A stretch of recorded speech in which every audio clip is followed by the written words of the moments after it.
في رضاك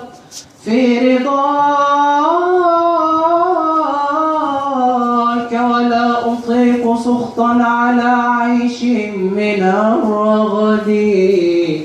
من لي سواك ومن سواك ومن سواك ومن سواك يرى قلبي ويسمعه. كل الخلائق ظل في يد الصمد.